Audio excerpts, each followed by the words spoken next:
dideliu džiaugsmu pristatau naują pokalbių laidą Nekomforto zona. Tai laida, kurioje kalbinsiu žmonės, kurie negimė po laimingą žvaigždę, o laimę susikūrė patys.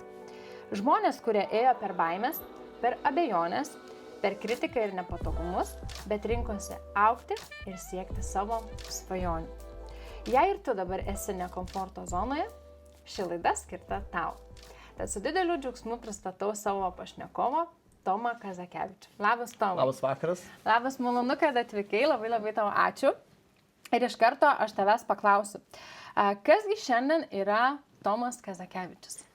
Tai šiandien galiu save pavadinti nekilnojamo turto ekspertu, užsiimu nekilnojamo turto pardavimais, o šiaip daug aš visur ir labai spalvingas, bet šiuo metu esu nekilnojamo turto ekspertas. Tai dabar grįžkim į tavo vaikystę. Ar nuo pat pirmo dienų, nuo vaikystės dienų, tu jau žinojai, kuo nori būti ir čia buvo tai, ko tu nori būti, ar visiškai? Labai geras klausimas. Aš galvoju, kad aš sužinau, kuo noriu būti, tik pasiekęs 30-metį. Tai apie vaikystę net nekalbu, kaip jau kažkas turėjo svajonės būti daktarais ar teisininkais, aš niekada neturėjau net idėjos. Studijuoti jau taip pat neturėdamas jokios idėjos. Tai tas visas augimas ir tas pokytis prasidėjo po 30. Čia gerai žmonės ir sako, kad save atrandi po 30. Bet labai daug ieškojau, labai daug užtruko man. O gerai, o tai kai buvo tada jaunystėje, kai buvai paauglys? Buvai tas maištingas, ar buvai, žinai, tas ramus? Buvau labai ramus, iš tikrųjų aplinka buvo labai rami ir visiškai buvau ramus, jokių problemų tėvams nekėliau, toks neįsišokantis. Geras standartinis, vaikas. Labai geras vaikas. Ir kaipgi nutiko, kad tas geras vaikas sugalvojo atsirasti Jungtinėje karalystėje? Aš baigiau studijas Lietuvoje, studijos nieko bendro neturi su tuo, ką veikiu dabar.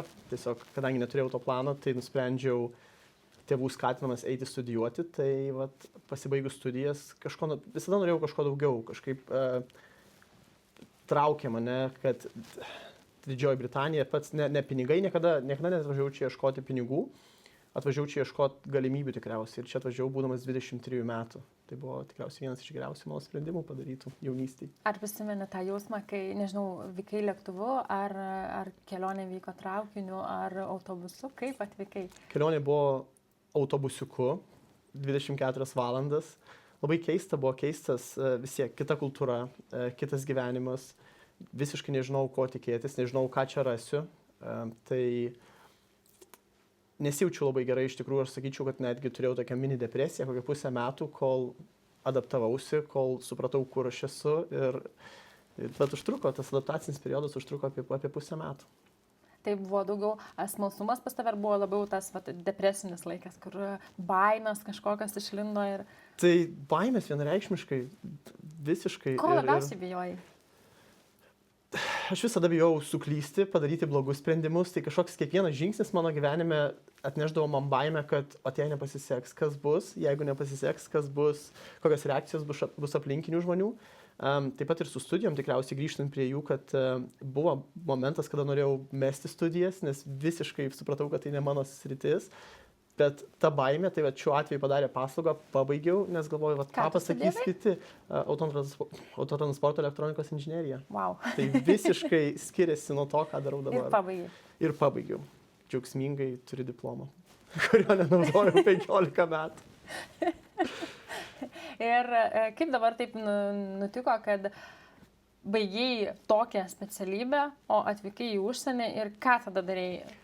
Dirbau fabrike metus, tai visus metus dirbau fabrike ir tas toks perėjimas, kai tu baigi universitetą, tau atrodo, kad tu turi tokią mintį, kad tu esi kažkoks specialistas, žmogus kažko vertas ir čia atvažiavęs pradėjau dirbti už minimalų užmokestį, tai ir buvo tikriausiai tas vienas iš tų depresinių momentų, kai labai kirto per savivertę ir pradėjai galvoti, kodėl aš čia, ko aš iš viso vertas ir ar čia yra mano galimybių riba. Nebuvo noro grįžti? Ne, nes bijau su bijojau, ką žmonės pasakys. Bijojau sakys. Ir viskas ir ėjau pusę metus, iš tikrųjų dirbau tam fabrike, su angliškai praktiškai nemokėjau kalbėti visai. Aplink mane buvo daug kitų tautybių žmonių, lenkų daug buvo ir po metų pradėjau lenkiškai gerai kalbėti, suprast. Ir aš kažkaip pagalvojau, kad tai nėra aš niekur nenueisiu su tuo. Pagalvoju, kad Didžioji Britanija kalbėsiu lenkiškai, man perspektyvų nebus jokių, nebent į Lenkiją galėjau važiuoti tikriausiai. Tai ir nuo to prasidėjo tokie mini pokyčiai mano gyvenime, kur supratau, kad atsisėdau ir kad reikia kažką daryti kitaip. O atvykai vienas ar turėjai kažkokį? Ne, atvykau su dabartinė žmona. Ir vat, vienas iš didžiausių pokyčių tikriausiai, kas viską pakeitė mano gyvenime, tai buvo dukros gimimas, kur per vieną naktį tikriausiai iš berniuko tapau vyru. Ir tada supratau, kad viskas jau dabar reikia, yra žmogus, mažas žmogutis, už kurį aš esu atsakingas. Ir mano kiekvienas sprendimas, kiekvienas žingsnis dabar nulems, kaip tas žmogus gyvens ateityje taip pat. Tai dukros gimimas tave paskatino dar labiau augti ir tobulėti. Visiškai. Ir aš turėjau tokią visada turėjau tokią keistą mintį, kad visada vizualizavau, kad bus mokykloje karjeros diena ir vaikai turės pasikviesti tėčius ir galvoju, aš negalėčiau, kad nebūtų man labai smagu. Ir ta tokia keista mintis, galvoju, man užsimesgus visada stūmė mane į priekį. Ir dabar dukra yra viena iš didžiausių palaikytojų, didžiausių motivatorių, tai manau, kad tikrai, dėl ko, kur aš esu dabar, tai vienas iš didžiausių dalykų, tai dukros gimimas mane atvedė. Ir kaip tada keitėsi tavo gyvenimas nuo to fabriko iki kažkur tai? Tai keli etapai tikriausiai. Vienas iš dalykų, tai aš visiškai nustojau vartoti alkoholį. Tada atsirado knygos mano gyvenime ir kažkaip atrodo, kad natūraliai vienas dalykas vedė prie kito. Tai atrodo tas toks, jeigu ten savaitgalį išgeri to alkoholio ar ten šiek tiek nieko nelėmė, bet pokytis tavy vidinis yra labai didelis. Ir atsisakius alkoholio atsirado kiti įpročiai, juos keitė sporto salė. Užsidariau sporto salėje, tai tikriausiai buvo vienas iš dalykų, kuris man padėjo išgyventi tą vidinę depresiją taip pat. Knygų skaitymas ir tiesiog akiračio plėtimas. Ir atsimerkę supratau, kad Didžioji Britanija tai galimybių šalis yra, kur tu gali iš tikrųjų tapti, kuo tu nori. Jeigu tu įdėsi šiek tiek darbo, jeigu tu įdėsi pastangų, būsi disciplinuotas, nėra ribų, nėra limitų. Labai pritariu turbūt 1,000,000%, nes aš šitą dalyką irgi supratau dabar tik tai ne per seniausiai, tik matai man biški vėliau negu 30. Biški vyresnė. Tai aš galiu teikti, kad ta disciplina atėjo būtent pas tave su šituo darbu, su augimu, ar tu ją turėjai truputį dar prieš tai, pačią discipliną? Aš pradėjau sportuoti anksčiau, nuo 18 gal metų, bet aš galvoju, kad sportas buvo mano pagrindinis disciplinos mokytojas, kur tu keliesi, nenori, tau skauda, tu eini ir tu kažkaip peržengi per tai ir tai tave užaugina. Tas buvo, aš be sporto neįsivaizduoju savęs jau dabar niekaip ir galvoju, kad tas man padėjo augti. Tai dabar jau papasako, ką tu veiki su tuo sportu, nes mes čia sportas taip abstrakčiai. Tai sportas, kultūrizmas konkrečiau.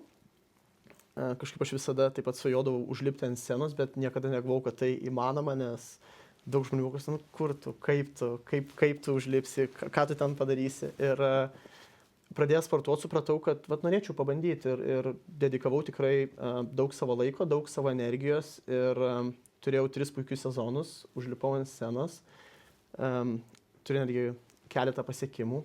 Pasidalink. Esu laimėjęs Men's Physique Overall Miami Pro kategorijoje.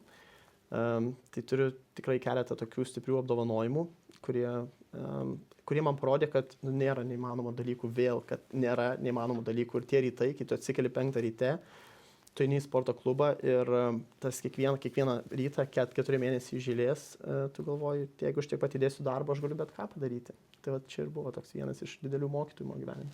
Ką reiškia 4 mėnesiai? Ar tai yra laikas? Tai yra pasiruošimo laikas, kiek tu ruošiesi konkursui nuo pradžios iki to momento, kada tu 5 minutėm užlipi ant scenos. Tai skamba šiek tiek absurdiškai, kad tu 4 mėnesius kiekvieną dieną sunkiai dirbi, skaičiuoji kiekvieną vištienos gramą, kiekvieną ekstra ryžį, kad tu 5 minutės sceną užliptum ir nuogas pašokinėtum ant scenos. Tai dabar ir pasidalink, kaip atrodo tavo diena.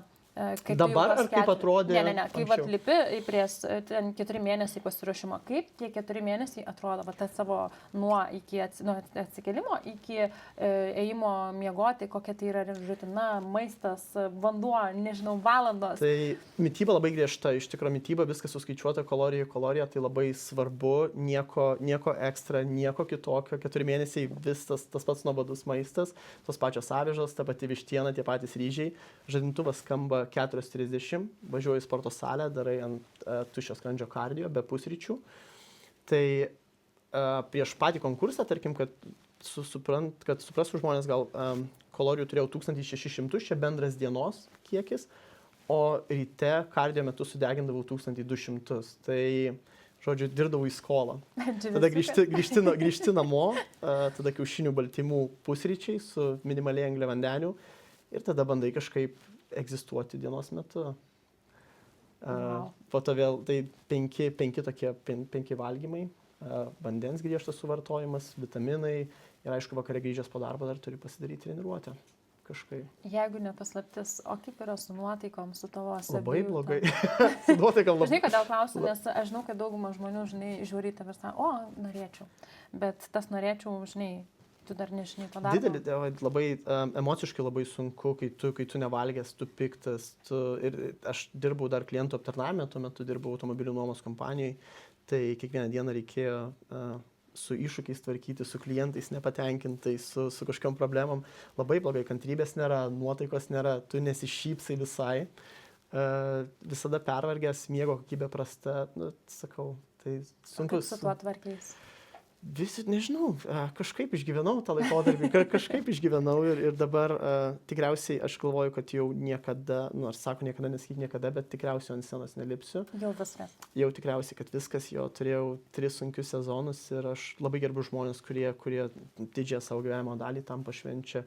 Ir sakau, man sportas daug padėjo, bet aš tikriausiai jau sakau ne, pakabinu savo sportbačius ant vinies ir tu nesakai sportui, net taip. Sportui, ne, varžyboms, jo, nes tai labai skiriasi, kai tu sportuoji tik tai savo, kai tai yra tavo gyvenimo būdo dalis ir kai tu tai darai kažkokiam tikslui varžyboms. Tai sportas didelė mano gyvenimo dalis ir dabar, sportuoju 7 dienas per savaitę sporto klube, bet varžyboms ne. Tai dabar dar turiu klausimą, tu lyg ir dirbdavai anksčiau su žmonėmis. Ar dar vis tebedirbi, dar treniruoji, sudarai mitybos planus? Padedu žmonėms. Man labai patinka, kai žmonės klausia, man labai patinka dalinti savo žiniomis, savo patirtim ir aš visada skatinu žmonės pradėti ir noriu rodyti gerą pavyzdį taip pat. Tai jeigu kažkas kreipiasi, jeigu kažkas klausia, aš nedirbu, iš pinigų iš to negaunu, bet aš mielai pasidalinu savo žiniom ir patirtim. Ir tai gali kreiptis į merginos ir vyrai? Bet kokios amžiaus grupės. Jei atvirai, aš su merginom ilgą laiką jau, net treneris būdamas nedirbau, nes labai sunku iš tikrųjų kažkaip ne. Su merginom sunkiau. Su merginom sunkiau, jo. Kitokie reikalavimai, su vyrais labai paprasta susitarti, pasakai, kiek galima valgyti, jie tiek ir valgo, su moterimis visada nori apeiti, nori kažkaip lengviau, rasti kažkokį lengvesnį kelią pasiekti rezultatam, tai sunkesnė komunikacija. O kaip yra su tavo šeima? Gerai, sakykime, tu rašysi varžyboms. Tai buvo palaikymas? Žmona didelis palaikymas. Maistą, aš tikriausiai negalėčiau, jo, tai tuo metu žmona viską sudėdavo, viskas buvo šaldytuve, surikiuota, uždėtos etiketės, viskas suklijuota, tai didelė dedikacija iš jos pusės, didelis palaikymas. Ir iš tikrųjų, aš tikriausiai būtų neįmanoma, kai tu neturi nuotaikos, tu esi pervargęs, o kažkas šalia valgo pizzą, tai aš tikriausiai neišgyvenčiau. Tai šeima irgi laikosi tam tikros... Dėja privalo. Dėl to, kad tėtis pasirinko tokį kelią, tai visa šeima ir kenčia. Nors aš nevadinčiau to kančia, iš tikrųjų, tai kažkaip per tą ilgą laiką tas tapo didelė ir stiprią gyvenimo dalim. Ir dabar mes tebetęsiam tą kelią. Šaunuoliai. Tikrai šaunuoliai. Ir aš žinau, kad turbūt galėčiau ir teikti, kad šita tavo sveikos mitybos kelionė atvedė netgi iki verslo. Kaip gimė idėja sveiko maisto virtuviai ant ratų Pump and Plate? Tai, kaip minėjau, tą 30-metį kažkaip aš visada norėjau kažką sukurti, kažką duoti žmonėms. Ir čia tikriausiai buvo ta viena iš išdavimo formų, nes susidurdavau su ta problema, kad kažkur skubi, kažkur esi ir nori kažko sveiko. O Anglijos maisto rinka, mūsų restoranai, mūsų visas maistas, mes žinom, kokie jie yra. Ir sunku rasti kažką sveiko. Tai aš kažkaip norėjau kažko greito ir sveiko. Ir mes tą konceptą galvojom ilgai ir toks buvo, nes aš niekada neturėjau jokios patirties virtuviai. Aš net kiaušinienės nelabai mokėčiau tikriausiai gerai sklandžiai įsikepti. Bet mano toks planas buvo ir tokią viziją mes turėjom. Ir pradėjom galvoti, kaip čia galėtum ją įgyvendinti. Tai tas visas sveiko maisto nuo šeimos lygio perėjo iki tokio community lygio. Nes aš visada įsivaizdavau tą labai užsiėmusi, užimtą profesionalą, kuris bėga, bet vis tiek nori išlaikyti tą balansą gyvenimo, nori kažką sveiko gauti. Tai ir kažkaip sukišom tą visą įrangą mes į tą autobusiuką. O kodėl ne restoranas, ne kažkas, kodėl būtent ta virtuvė ant ratų? Aš su žmona juokavau, sakau, kadangi mes ant ratų ir mobilus, tai jeigu kažką apnuodysim vieną mieste, tai galim važiuoti į kitą ir atsidaryti. Tai buvo tikriausiai, bet tai nebuvo pagrindinė priežastis. Kažkaip infrastruktūra tokia buvo, kad vis tiek, jeigu atsidarai fizinį restoraną, tai reikėtų apžvelgti daug faktorių, kiek žmonių ten praeina ar ne, kokia yra ta lokacija, koks yra, kur tu gali automobilį prisiparkuoti. Tai daug tokių svarbių dalykų, kurie atkrenta, kai tu esi mobilus, kai tu gali būti bet kur. Plus atsiranda naujų galimybių, tu gali renginiuose dalyvauti. Tu gali dalyvauti festivaliuose, tu gali save reklamuoti tiesiog pravažiuodamas gatve ir visi matys tą didelį žalią dalyką važiuojant ir galvos, kas čia. Tai aš galvoju, aš daugiau randu privalumų nei trūkumų tame ir dėl to tas konceptas gimė ant ratų. Nes rinka tokia yra, kad ant ratų festivaliuose ar kažkur tas maistas yra daugiau nesveikas toksai, ar ne? Ten burgeriai, hotdogai, dar kažkas ir tokių sveikų alternatyvų, kad atvažiuotų ir būtų kažkas tokio, kad tu galėtum nusipirkti šviežiai grilintos lašišos ar ne su šviežiom daržovėm nebuvo. O tų žmonių, kurie nori sveikai maitintis, jie eina į tuos pačius renginius, kur eina ir kitos kategorijos žmonės. Tai mes norėjom būti unikalūs, mes norėjom būti atsvara tam tokiam nesveikam ir jo labiau, kad tai labai rezonavo su mūsų asmeniniu gyvenimu ir su mūsų tikslais. Man pačiai iš tikrųjų teko ragauti jūsų maistą, tai tikrai buvo pirmas buvo wow, nes kiek pamenu, tada buvo, dabar galvoju, lašiša, kurią tu minėjai. Ir dabar ne per seniausiai dalyvavom vienam renginį Londone ir irgi buvo tavo žmona, taip? Tai žmona pristatė maistą, tai galiu pasidžiaugti, kad tikrai buvo wow, tikrai labai skanu ir viskas šilta, viskas šviežia. Tai tu ne tik dalyvavai, tu ir mus įprasminai, tu fotografai mūsų meniu, tai ir netgi, skaičiau, prisidėjai prie mūsų kelimo, prie mūsų. Tai labai ačiū iš tikrųjų. Ir pamenu, tai mes tokie nesam geriausi verslininkai, nes norint būti gerų verslininkų, tu turi labai galvoti apie savo, kas tau lieka, apie savo profit, ar ne? Mes tokie buvom entuziastai, mes viską darėm iš tos idėjos, kad aš keldavausi 4 ryto, aš važiuodavau į Billingsgate žuvies turgų, kad parsivežti tos šviežios žuvies, nes yra skirtumas, ar tu jos nusipirki iš parduotuvės ar kažkur, ar tu jos nusipirki tiesiai iš tiekėjo, o tas turgus dirba ribotą laiką, tai reikėdavo ten kas antrą dieną keltis, važiuoti tos žuvies, važiuoti tų šviežių, bet aš taip ir įsivaizdavau tą sveiką maistą. Ir tas nebuvo mums iš tikro dėl apie profit, tai nebuvo apie užsidirbti milijoną, tai buvo parodyti, kaip galėtų būti. Parodyti žmonėms tos tikrus skonius, ar ne, tą tikrą kokybę. Tai sakau, tai čia labai prastas verslo modelis. Prastas modelis, bet aš matau, kaip tu gražiai atsiliepi apie tai, kaip tu iš vidaus kalbi. Ir aš manau, kad čia yra labai didelis jūsų kaip šeimos pasiekimas. Ir kaip tu pats, kokią pamoką išmokai su šituo verslu? Aš išmokau, kad Pump and Plate man parodė, kad vėlgi, kad viskas įmanoma. Žmonės, kurie niekada nebuvo virtuviai, kurie nežino nieko apie reguliacijas, apie įstatymus, metus užtruko, kad atsidarytum, kad pradėtum funkcionuoti, kad pradėtum veikti. Tai vėlgi, no limits, nėra limitų. Ką tu nori, atsistoji, turi kažkokią viziją, turi kažkokį planą, eini ir darai. Ir viskas įmanoma. Tai tavo didžiausias pasiekimas būtų, kad tu supratai, kad ten nėra limitų, kad niekur gyvenime nėra limitų. Aš iš tikrųjų galvoju, kad vienas, kas mus vienyje visus lietuvius, kalbant apie limitus, kad mes turim mes labai save limituojam žmonės. Aš nežinau, mūsų aplinka, gal mūsų vaikystė, šalis mūsų, mes išeinam į pasaulį galvodami, kad girdėdami daug dalykų, eidami, kad neįsišok, kodėl tu ten taip darai, kodėl tu nori būti kitoks, tu būk savo vietą. Būk savo vietą yra tikriausiai... Pas visus lietuvius tas, žinai, yra, kad mes kažkodėl linkę nepaskatinti, o dažniausiai, žinai, nukreipti. Mes norim, kad visi būtume vienam lygiai, kad nebūtų kažko, nes tada jau aš prastai jausiuosi, tada jau mano kažkokios vidiniai nesaugumai mane vers prasčiau jausis, jeigu aš matysiu, kažkas kažką daro, kažkas auga, tai... Šitą temą mes dar pratęsim. Labai... Šitą dar pratęsim būtent apie tą kritiką ir augimus, nes aš tikrai turiu tavo klausimą apie kritiką. Bet dabar noriu dar grįžti prie sporto, kad nenukryptumėm labai nuo temos. Neregėta Lietuva. Wow, čia buvo wow. Ką sako tau šis pavadinimas?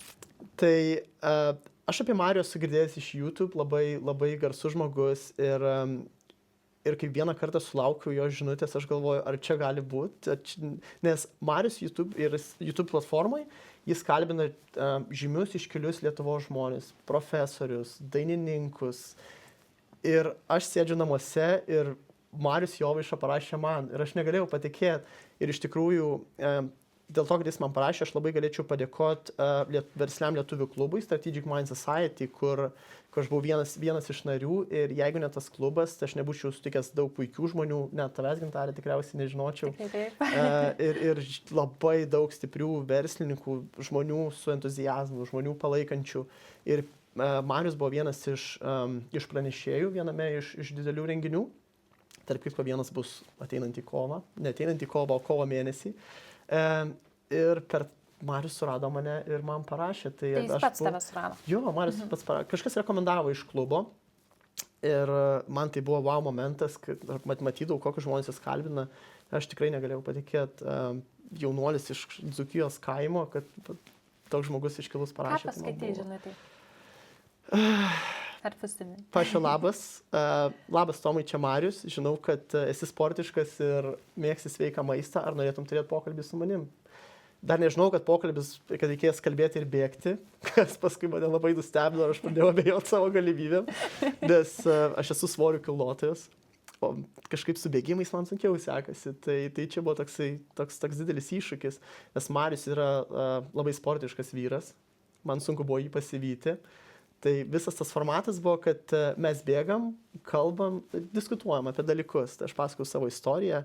Ir man buvo sunku bėgti, tai pirmas dalykas. Aš jau nekalbu, kad reikėjo tą kvėpavimą kažkaip suvaldyti, kad kažką pasakyti, o kad ta kalba gautųsi rišli ir kažkokia prasmė ten būtų, tai visai buvo sunku. Tai kiek kilometrų bėgot Londone, jeigu neklystu? Londone. Marius sakė, mes nubėgom apie 15 km per visą tą laiką, kiek filmavom, bet tas video jis įsikarpė, tai bet ko skaudėjo, kokias dar 5 dienas po to. Prisiminiau mūsų su Marium pažintį 5 dienas po. Bet, wow, čia buvo vienas iš tokių tikrai didelių momentų mano gyvenime. Aš galiu tik taip pridurti, kad iš tikrųjų labai džiaugiuosi už tave, nes turbūt ne kiekvienas gyvenime gaunam tokį šansą, ne kiekvienam žinomi žmonės pasiūlo tokius dalykus. Ir tiems, kurie nežino, Marius Jovaiša yra Neregėta Lietuva autorius, fotografas ir sukūrė jisai ne tik tai, kad Neregėta Lietuva, jisai sukūrė ir daugiau fotoknygų. Ir tikrai, kas dar nežino, pasidomėkit, pasižiūrėkit. Gerai, tai važiuojam toliau. Kaip jau taip atsitiko, kad gerai, sportą nusprendėjai mesti? Kiek suprantu, dar Pump and Plate egzistuoja, gyvuoja, dirba. Ne patį sportą mesti, tik varžybas. Sportas tikriausiai bus iki mano paskutinės gyvenimo dienos. Tai jo, Pump and Plate dar gyvuoja, dar dirbam. Turim planų ateičiai. Tik kaip suprantu, dabar jau tu nebesi ten administratorius, jau dabar kažką kito dirbi, bet pats verslas vis dar veikia. Taip, verslas vis dar veikia, bet aš jau nesu ten labai daug. Man koja retai ten įžengia į virtuvę, kitoj sferai dirbu, taip. Tai kaip dabar nutiko, kad tai nuo vienos prie kitos, kaip čia dabar? Tikriausiai tas ieškojimas nuolatinis, tas noras augti, tas noras kažką naujo išmokti, tas noras tobulėti ir aš turiu tokį labai, mano dalykas ir aš noriu būti tarp žmonių, aš noriu bendrauti su žmonėm. Čia yra mano tokia savybė, kur tikriausiai grįžtant prie studijų, dėl ko aš nemačiau savęs programuojant automobilių kompiuterius, kad aš vienas kažkur užsidaryčiau, aš noriu būti tarp žmonių. Tai taip pat per Strategic Mind Society susipažinau su moterim Rūta. Ji turi kompaniją Daily Inventories ir ji patikėjo manim, pamatė, kad galėčiau būti puikus additional jai komandos narys ir jį pakvietė mane dirbti su savim. Tai čia buvo pirmoji mano pažintis su nekilnojamu turtu. Ir tai buvo pardavimai, ar ne? Ne, tai buvo inventorys, inventorizacijos atlikimas, būtai prieš nuomas, po nuomų, check-in, check-out, žodžiu, kondicijų lyginimas. Tai vat buvo ta tokia pirmoji mano pažintis ir apskritai pirmoji pažintis tikriausiai su Londonu, nes aš gyvenau labai šalia Londono, gal 25 minutės vairuoti, bet niekada negalvojau, kad teks dirbti ten. Ir aš kažkaip stengiuosi, aš nemėgstu gyvenime dviejų dalykų, tai vairuoti ir Londono. Ir taip atsitiko vieną dieną, kad aš vairuoju Londone ir dirbu kiekvieną dieną. Ir kartais ten buvo 7 dienas per savaitę. Aš labai vengiu dabar sakyti niekada. Tai pradėjau vairuoti Londone ir dirbti. Ir tai buvo mano pirmoji pažintis ir Rūta mane už rankos lydėjo, kartais ir tikrai to žodžio prasme, per properties, per butus ir kažkaip aš pamilau tą rinką, pamilau visą tą dinamiką ir netgi iš dalies šiek tiek Londoną pamilau, kur dabar nejaučiu, kad jo šiek tiek, jis mane prisijaukino, tas miestas. Tai buvo mano ta pirmoji pažintis ir po to tas noras augti, tas noras daryti kažką kito gyvenime.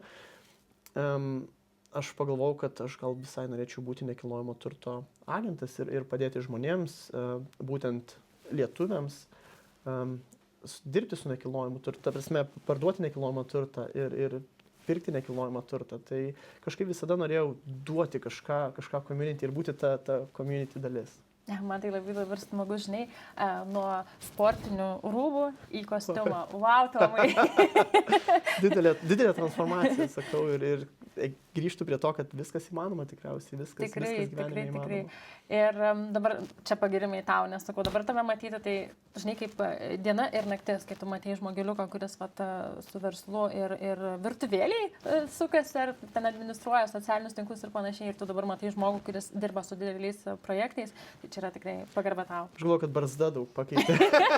Užsiauginau barzdą ir atrodau kitaip, tai tikriausiai dėl to, bet ačiū labai, iš tikrųjų labai malonu ir tu buvai vienas iš tų žmonių, kur visada paskatindavo, visada parašydavo, ar netgi ant storio patiktuką uždėdavo ir tai buvo daug ir manau, kad visiems reikėtų palaikyti vieni kitus. Bet tikriausiai grįšim prie tos temos, ar ne? Jo, apie motivaciją mes tai grįšim. Palikim pabaigai šitą saldainį. Dabar iš tikrųjų padiskutuokim, kokia tavo nuomonė yra.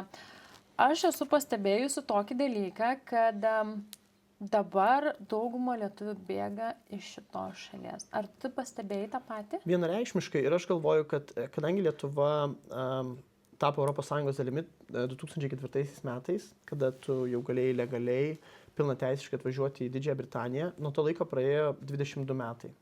Tai daug žmonių, kurie atvažiavo būtent su ta pirmąja banga, ar ne, jie užaugino vaikus, galbūt pasistatė verslus ir nepaslaptis, kad daug iš mūsų iš tikrųjų atvažiavo čia su mintim, kad pasenti Lietuvoje. Kažkaip mes jaučiam sentimentą savo šaliai, mes jaučiam sentimentą savo kalbai, giminėms ir aš dažnai girdžiu žmonių, kad netgi po 20 metų gyvenimo čia jie nesijaučia vietiniai, nesijaučia, kad čia yra jų žemė. Ir tikriausiai, kadangi prasisukau tie 22 metai, ta tokia pirma banga, jau dabar pirma banga grįžta didelė. Ir labai daug žmonių iš tikrųjų nekilnojamo turto rinkai pastebėjau tokią tendenciją, kad žmonės, nes mes lietuviai esame labai darbštūs, mes turim namus, kai kurie turi investicinius portfolius nekilnojamo turto, ar ne? Ir jie nori išnuomoti, grįžta į Lietuvą, pažiūri, kaip jiems sekasi, ar jie galėtų pritapti, nes vis tiek 22 metai iš toj šaly jie turi savo įtaką, ar ne? Tikrai taip. Tavo mąstymas keičiasi, tavo matymo kampai keičiasi, ar ne? Tai aš dažnai rekomenduoju žmonėms, kad gal nereikėtų visko taip stipriai numesti, ar ne, ir stačia galva kažkur nerti. Tai dažnai tas nekilnojamas turtas yra išnuomojamas, ar gal yra kažkokios paskolos likusios, tos nuomininkai moka tas paskolas ir tu tada žiūri, ar tau Lietuva, ar tu galėtum ten gyventi, ar tu galėtum pritapti, kaip tavo vaikams būtų, ar ne, nes daug mūsų susiduria su problema, kad mūsų vaikai nėra, ta lietuvių kalba jiems nėra tokia artima kaip mums, pavyzdžiui, kur mes augom Lietuvoje. Ir vis tiek yra daug dalykų, apie kuriuos reikia pagalvoti, ar ne? Ir vaikai yra vienas iš svarbiausių dalykų, kaip jiems, mes rasim savo vietą, ar ne? Nes mes jau čia radom savo vietą, bet kaip vaikai. Tai žodžiu, bet daug žmonių iš tikrųjų grįžta, išnuomoja įsikūrė ir tada skambina, sako, Tomai, aš jau noriu parduoti, aš puikiai jaučiuosi, gerai jaučiuosi ir darom tą žingsnį. O kaip tu pats dabar galvotum, kas yra geriau nuomoti, ar vis dėlto parduoti, žinai, ir išvažiuoti? Ir kodėl? Kokie pliusai, kokie minusai? Išvažiuojant ar nuomoti? Išvažiuojant. Aš tas žmogus, aš mėgstu turėti tą planą B. Ar ne? Galbūt kažkas nepatiks. Galbūt kažkas tau atrodė kitaip, bet tu grįžai ir pasikeitė, ar ne? Tai visada pasilikti tą tokią saugią opciją, kad tu visada gali grįžti ir tu visada turi tuos savo namus, nes praleidus 2, 3 ar 4 metus Lietuvoje, grįžti čia vėl nusipirkti tą nekilnojamą turtą gali būti jau iššūkis vėl, ar ne? Teisiniai procesai, depozitai ir taip toliau, tai aš galvoju visada pasilikti, pažiūrėti ir tada jau parduoti. Ir jeigu dabar žmogus, sakykime, sugalvojo, ne, išvažiuoti, kaip tu, sakykime, kur tu rekomenduotum kreiptis? Ar geriau pačiam viską daryti, žinai, nes yra žmonių, kurie ten per pažįstamus daro, dar kažką, ar vis dėlto geriau kreiptis? Mes kalbame apie pardavimą? Apie nuomą. Apie nuomą. Dabar apie nuomą, taip. Yra labai sunku, tai jeigu tu esi Lietuvoje, nes tu gali sulaukti skambučio vidury nakties ir sakyti, mano boileris neveikia, ar ne, pas mane ten durys neužsirakina, tai realiai tau pačiam būti dalim to ir tą turtą valdyti, nelabai yra šansų. Tu vis tiek nori žinoti, kas yra, nori gauti ataskaitas, nori matyti. Tai vienareikšmiškai yra lengviau turėti agentūrą, kuri užsiima tuo. Tu užsiimi savo reikalais, nes tikriausiai grįžus į Lietuvą, aš manau, kad yra labai daug dalykų, kuriuos ir šiaip tau reikia sutvarkyti ir į ką atkreipti dėmesį. Tai tikriausiai tau nelabai norisi galvoti, kas nuvažiuos ir pakeis lemputę nuomininkui vonioj. Tai vienareikšmiškai yra lengviau atiduoti agentūrai. Agentūros ima mokesčius, dažniausiai tai yra apie 7-10% nuo nuomos mėnesinės ir jie visiškai viską prižiūri. Tai aš galvoju, kad tikriausiai čia yra saugiausias variantas ir aš rekomenduočiau tik tai taip. Bent jau pradžiai pabandyti. Tik tai taip, jo, nes taip atrodo, kad 10%, bet jeigu ten nuoma yra 2000, tai tas 10% yra 200, bet jeigu tu sumokėjęs 200, tu gali turėti ramų gyvenimą. Aš manau, kad daug iš mūsų rinktųsi sumokėti 200 ir ramiai gyventi ir kad nekilnojamą turtą kažkas prižiūrėtų. Nes iš tikrųjų tai yra nekilnojamas turtas yra viena iš didžiausių mūsų, ką mes sukaupėm per gyvenimą, ar ne? Ir tu nenori tiesiog, kad kažkam palikti, ten kaimynas pažiūrės, ar ateis kažkas pažiūrės, ar ne. Tai yra labai svarbu, tai yra, mes kai kurie žmonės visą gyvenimą dirba, kad įsigyti tą nekilnojamą turtą, tai reikia labai stipriai apgalvoti apie tai. O jeigu dabar sugalvotų žmogus parduoti, ką tu rekomenduotum, nuo ko pradėti? Bet dabar kalbu ne apie tai, kad kreiptis į agentūrą, bet pasakykime, aš turiu namą, ne? Kaip jį greičiau parduoti? Tavo kažkokie pastebėjimai, vis tiek ten yra tokių niuansų, galbūt kažką papuošti. Pagrindinis dalykas, rinka yra labai išlepinta dabar. Ir iš tikrųjų prieš 3-4 metus, ką mes galėjom įdėti į skelbimą ir kas tikriausiai per vidutiniškai 30 dienų būtų nupirkta, tas klientas mūsų dabar yra išrankesnis, ar ne, atkreipia dėmesį, ar pas mus ten siena neskilusi, netrūkusi, ar ne. Tai aš manyčiau, kad reikėtų labai pagalvoti apie tokius mažus kosmetinius dalykus, nes kai žmogus ateina apžiūrėti tą nekilnojamą turtą į vidų, jis turi jaustis kaip namuose. Tas jausmas viduj turi būti. Ir aš dabar lankiau kolegą, Brighton, jis turi 2 butus turėjo pardavime ir išsikrausti nuomininkai viską paliko. Ir ten ir baldus, ir vaikų žaislus. Ir man labai keista, kaip žmonės parduoda nekilnojamą turtą, tarkim, už 600 000, ar ne, ir tokių net minimalių dalykų, kur investuoti tau reikėtų, gerai, yra 4 000, 5 000, kosmetinis remontas, kažką padažyti, kažką prikalti, rankeną pakeisti ir taip toliau, bet tu gauni 600 000 ir ką aš pastebėjau, kad tie pasiūlymai, ar ne, iš interesantų yra 30 000 mažiau, pavyzdžiui. Tai kartais tu sutaupai 5 000, bet tu negauni to, ką tu norėtum už tą nekilnojamą turtą ir kas aplinkui prasidavė ir tavo tas nekilnojamas turtas taip pat galėtų už tiek prasiduoti. Tai pasiruošti bent minimaliai, bent voratinklius nuo sienų nusigraibyti, jau patarčiau tikrai. Dar ir taip būna. Oi, labai dažnai. Gerai, o dabar pakalbėkim apie tai tu pats esi už nuomą ar už pirkimą? Priklauso nuo situacijos iš tikrųjų. Jeigu mes turim kažkas kapitalą sukaupę, jeigu mes suprantam kažką apie investavimą ir galim iš grąžą, ką mes gaunam už savo investicijas, nuomoti kažkokį nekilnojamą turtą ir dar tos pinigus, kurie mums leistų gyventi laisvai ar pakeliauti ar kažką, tai tikriausiai galbūt apsimoka, priklauso, ką mes dirbam ar ne, kaip mūsų darbas, ar mes daug keliaujam su darbu, koks mūsų apskritai gyvenimo būdas ar ne, bet turėti tą saugumą, tą nekilnojamą turtą savo visada yra gera mintis. Visada. Tai tikriausiai retais atvejais, sakyčiau, gal geriau nuomotis, bet dažniausiu atveju yra turėti savo ir gyventi saugiai, kad tu žinai, kad jeigu kažkas tavo gyvenime atsitinka, tu gali parduoti ir tu gali statytis gyvenimą iš naujo. Tai dabar matėm minusus, kur tu sakai, kad pardavinėjas minusai, dabar užduok pliusus, galbūt netgi ir minusus, į ką būtina atkreipti dėmesį renkantis savo namus. Bet jau čia kalbu savo, žinai, ne nuomai, ne kažkam, bet savo. Kas yra tavo akim būtina atkreipti, kad po to nesakytumėm, kad noriu pakeisti vietą, noriu pakeisti. Kas yra dažniausiai su pirmu būstu, ką žmonės renkasi ar ne, dažniausiai mus labai riboja finansai. Mes norim tiesiog nusipirkti, tai mes dažnai praleidžiam tokius svarbius dalykus kaip vieta, nusikaltimai vykstantys aplinkui ar ne, susisiekimas, autobusai, traukiniai, mokyklos, visa infrastruktūra ar ne, kokios gatvės, kaip jos tvarkomos ar ne, tokie labai, labai svarbus dalykai, bet jeigu mūsų neriboja finansai, tai išvardinti tie dalykai, kokia mūsų kaiminystė, ar bus saugu mano vaikui pareiti iš mokyklos, ar netims jo dviračio niekas ar ne. Didelė opi problema dabar Didžioji Britanija ir žmonės tikrai, kurie turi daugiau pinigų, jie linkia kažkur pavažiuoti daugiau iki darbo, ar ne, bet įsikrausyti kažkur toliau, naujuose developments, kur yra aptverta, kur tu atvažiuoji, tau yra tvora ir kai kurie developments netgi turi apsaugos tarnybas, ar ne.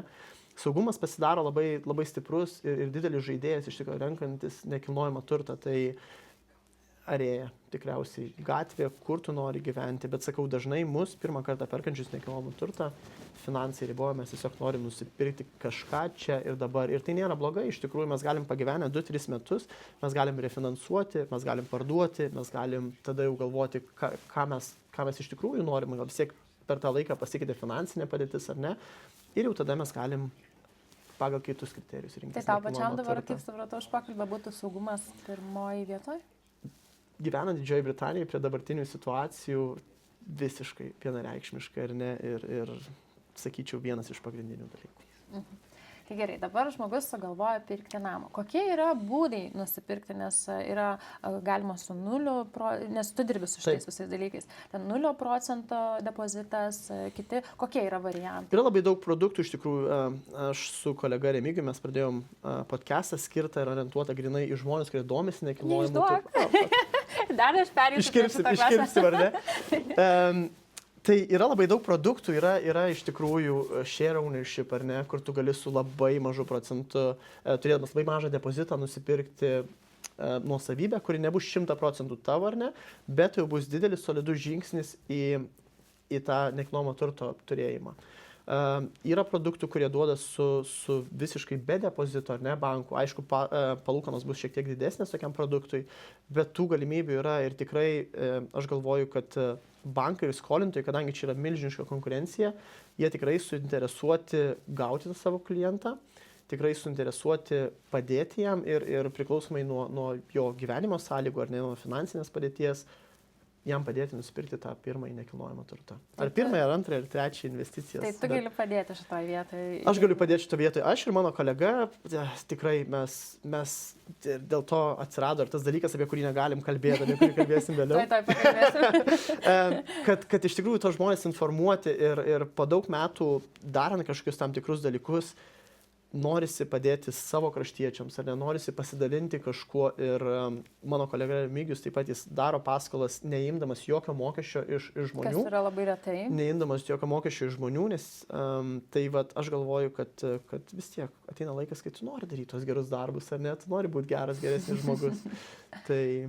Tai dabar vienas tavo geriausias patarimas žmonėm apie nekilnojamą turtą. Galbūt kažkas dabar, žinai, nori įsigyti, kažkas kažką galvoja, bet vienas tavo patarimas, galbūt į kažką atkreipti dėmesį, galbūt pataupyti, galbūt kažkoks toks. Aš sakyčiau, kad pirmas ir pirmiausias toks dalykas tai susirasti profesionalą ir aptarti savo galimybės.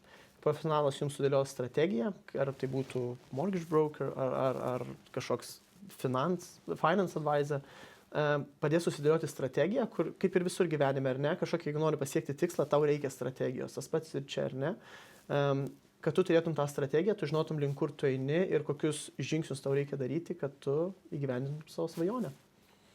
Labai ačiū. Išsamus toksai tavo patarimas. O dabar jau gali pakalbėti ir apie savo podcastą, tinklalaidę, jau nežinau, kaip tu ją pristatysi. Tikslas jos? Tikslas edukuoti žmonės, šviesti žmonės ir, sakau, mes pastebėjom, kad tikrai daug žmonių turi klausimų, bet vėlgi tas mūsų lietuviškas kuklumas kartais mums neleidžia paskambinti ir tiesiog paklausti, nes dažnai tos konsultacijos ir ar pas mane, ar pas mano kolegą, niekas už jas pinigų neima ir jos nekainuoja paskambinti, pasikalbėti 15-20 minučių, mes tikrai galim skirti laiko ir manau, kad kiti profesionalai tikrai gali skirti laiko, ar ne. Tai, kad viską apjungti į vieną, mes sugalvojom pradėti tokį nekilnojamo turto podcastą, kuris iš tikrųjų edukuotų žmonės, kuris padėtų jiems žengti tą pirmą žingsnį. Bet mes gvildenam skirtingas temas. Paskutinis epizodas buvo apie pirmą kartą perkančius nekilnojamą turtą ir pastebiu, kad po kiekvieno epizodo mes sulaukiam vis daugiau užklausų, vis daugiau klausimų, žmonės domisi, nes pagrindinis dalykas, kas yra šitoj šaly, ko mes norėtumėm, tai to finansinio stabilumo, kažkokių finansinių garantijų ir būstas. Iš tikrųjų, mes visi norim turėti savo būstą. Lietuvoje žmonės yra laimingesni, ar paliekimą gavo, ar pas močiutę gyvena, ar kažkur jie turi tas galimybės. Mes čia atvažiavom į niekur, su niekuo ir mums patiems reikia statytis viską nuo pradžios. Tai ir buvo ta idėja, kad tiesiog edukuoti žmonės. Tai dabar jau drąsiai sakysiu, kad esi matomas tiek socialiniuose tinkluose, tiek visur dalyvauji renginiuose ir visur. Ar esi gavęs kritikos?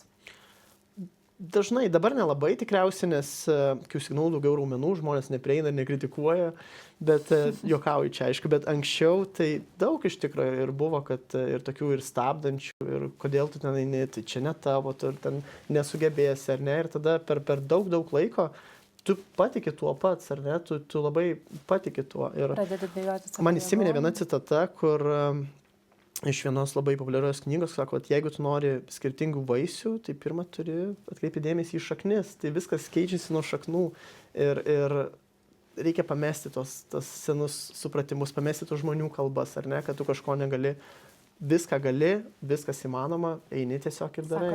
Sako, visiškai čia viskas prasideda galvoje, paskui svarbiausia nekvestionuoti, ar ne, nori kažko, eini, darai.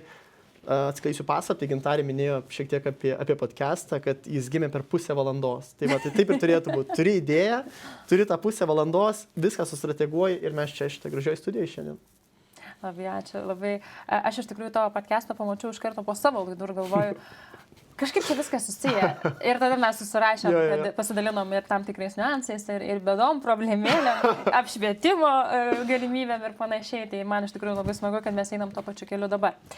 Bet grįžtant prie komentarų, ar esi turėjęs tokį komentarą, kuris tuo metu būtų, žinai, taip skaudžiai palietęs, kad tu netgi būtum galvojęs, kad, žinai, aš noriu baigti? Aš galvoju, jo, buvo su Pump and Plate iš tikrųjų,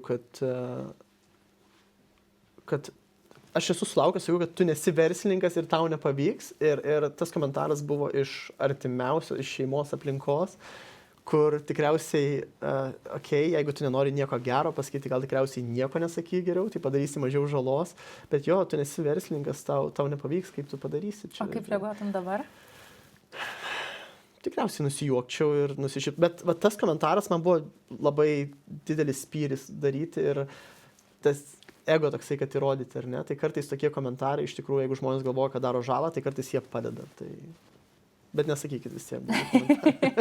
Tai va dabar sutinki, kad kritika iš tikrųjų gali išmusti mus iš vėžių? Visiškai. Aš esu ką netgi sustabdyti? Socialinėje erdvėje aš netgi vieną video esu dedikavęs, kad neužtrunka daug sustoti ir prašyti žmogui žinutę, kad tu jį matai, kad jis yra matomas, kad tau patinka, ką jisai daro, ar ne.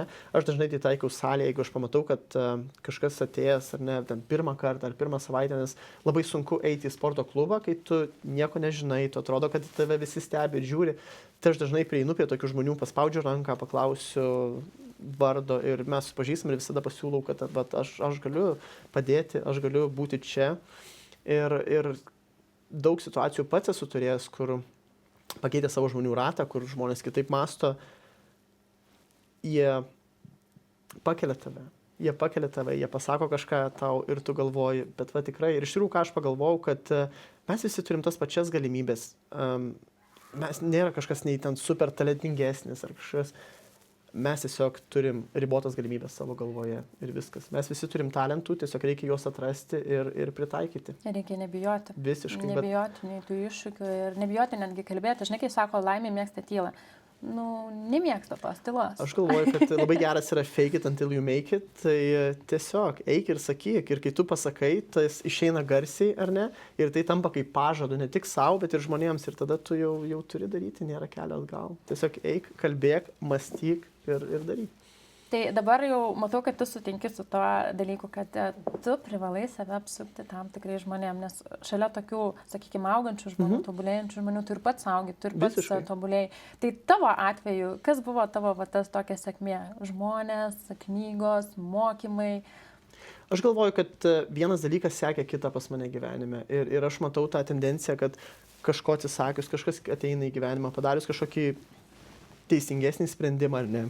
Jis atneša kažką naudingo tau. Ir sakau, pats Pump and Plate ar neatsidarimas mane atvedė į Strategic Mind Society. Strategic Mind Society mane supažino su tam tikrai žmonėm. Tam tikrai žmonės mane atvedė į tam tikrą rinką, į tam tikrą verslą. Ta rinka man atvėrė akis ir aš dabar esu čia, tai tiesiog reikia nebijoti žengti tą žingsnį. Ar ne, nes gal šiandien tas žingsnis ir netrodo labai...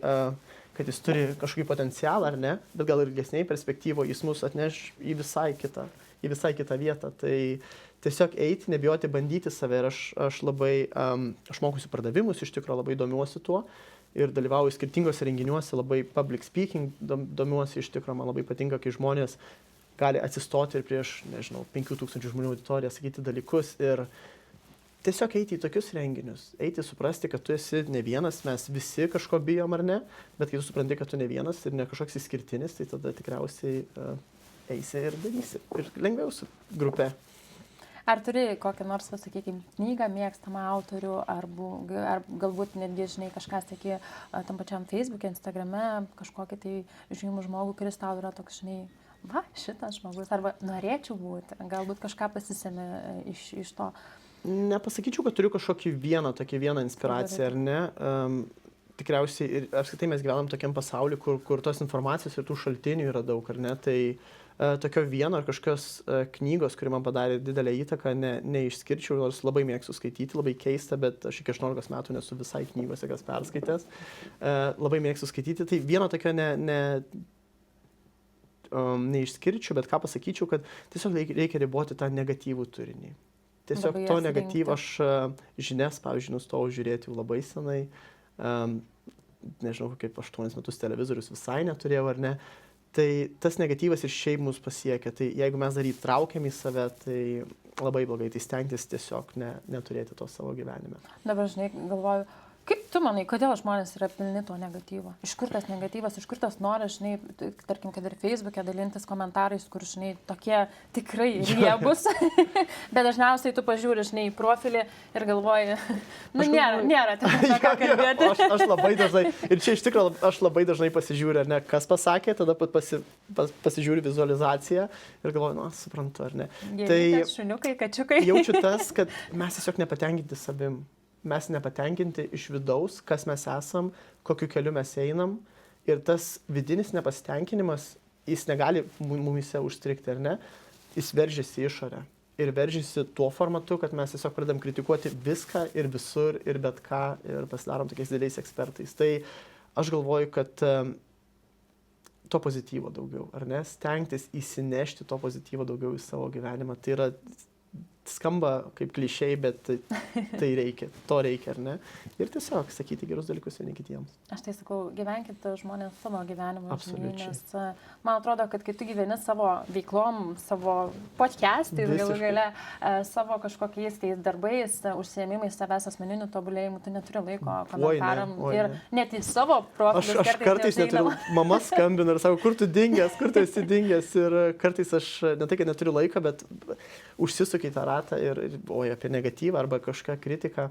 visai negalvoju, bet sako žmonės, kurie eina, kurie daro, jie niekada tavęs nepakritikuos ir taip yra, tai yra tiesa. Iš tikrųjų, aš niekada nesulaukęs kažkokios kritikos iš žmogaus, kuris ėjo per tuo tikrų keliu ir siekia dalykų, bet visada sulaukia kritikos iš tų žmonių, kurie pasirenka tą tokią sėdėtoją kažkur ten toli horizonte ir nieko neveikia. Mano veikla yra kritikuoti kitus. Tai.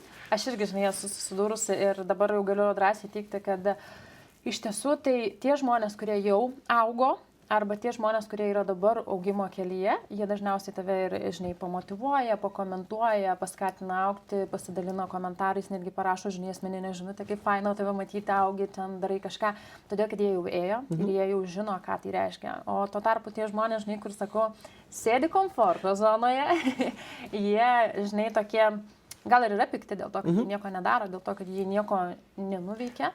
Ir jie galbūt, žinai, skauda kažkur viduje dėl to, kad kažkas tai daro. Nėra tos savirealizacijos, ir vienareikšmiškai aš labai puikiai sutinku, labai visiškai sutinku. Tai kaip dabar tu pats saugai savo emocinę higieną nuo visų šitų dalykų? Turiu omeny viską, ne tik socialinius tinklus, bet ir šiaip kaip ta tavo emocinė higiena, ką veikia, kaip suvalai pasikrauni. Labai geras klausimas, aš prieš kovo mėnesį iš tikrųjų pajutau, kad noriu nusipirkti Bibliją. Mano šeima, nežinau, jis nėra super religingi žmonės, mes einam per Velykas, per Kalėdas. Toks, žinai, velnas. Per Kalėdas, per Velykas mes einam į bažnyčią ir aš atradau lietuvių Švento Kazimiero bažnyčią. Stengiuosi tikrai kiekvieną sekmadienį lankytis ten ir būti community dalimi. Ir man tai labai padeda, iš tikrųjų, man labai padeda ten nueiti. Aš nesu kažkoks religinis fanatikas, bet tikrai rekomenduočiau žmonėms į filosofiją kažkokią atkreipti dėmesį, ar ne. Nebūtinai ten į religiją, nebūtinai eiti į bažnyčią, tiesiog meditacijos kažkokios, ar ne. Sporto salė galų gale, ar ne. Kažkur savo skirti laiko, vien tik tai savo pabūti su savim. Tai aš galvoju, kad tai padeda. Ir kaip tu dabar manai, ką šiandien tau davė, ką davė ši laida, šis pokalbis, ką tau pačiam davė? Aš įsidėdamas daug minčių atėjo, daug idėjų tokių atėjo, ar ne, kur gimė, galvoju, fainai. Iš tikrųjų labai jauki aplinka, labai fainas pokalbis, labai super gerai jaučiuosi, ar ne, ir džiaugiuosi čia būdamas ir ką man davė, tai galvoju, kad man reikėtų patobulinti savo podcastą šiek tiek, visą approach, nes... Wow. Žinai, kur gali būti. Kažkaip, nes mūsų atveju mes esam 2 vyrai prieš telefonus. Čia labai yra aukštas lygis. Tai čia vienas iš tų, ką aš tikrai bandysiu pakoreguoti. Bent jau ateityje. Jeigu reikia kreiptis. Absoliučiai. Tai vienas pats paskutinis tavo patarimas žmonėms. Tiesiog žmonėms. Nebūtinai versle, nebūtinai kažkur tobulėjančių. Tiesiog žmonėms. Neklausykit, ką sako kiti. Nekreipkite dėmesį į kitų žmonių nuomonės, ar ne? Stenkitės apriboti save apsupti save pozityviais dalykais ir patys skleiskit pozityvą. Ir tada eisit į priekį, gyvenimas jums dovanos šansus, dovanos progas, jums tik reikės jas pasiimti. Tai Tomai, iš tikrųjų esu dėkinga tau už pokalbį, labai ačiū, kad tu atvykai, iš tikrųjų nemažą kelią. Atvykai dar ir su gėlėm, tai labai dėkoju už dovanas visas. Iš tikrųjų, tai šitas pokalbis man pačiai davė tokios motyvacijos ir jau, žinai, galvoju, kur galiu patobulėti. Ir dar kartą labai dėkoju už tavo visą laiką, už tavo pasidalintą istoriją ir patarimus žmonėms. Aš padėkosiu tau už drąsą, iš tikrųjų padėkosiu už kūrybą ir tiesiog palinkėsiu nesustoti. Tai, mėlėjai, jeigu šis pokalbis buvo jums naudingas, jeigu gavote patarimą, jeigu buvo kažkoks momentas, kur sustojat, būtinai pasidalinkite ir lauksime jūsų jau ateinančioje laidoje. O sekantį kartą aš turėsiu naują pašnekovą, naują istoriją ir tikiu, kad bus labai įdomu ir primenu.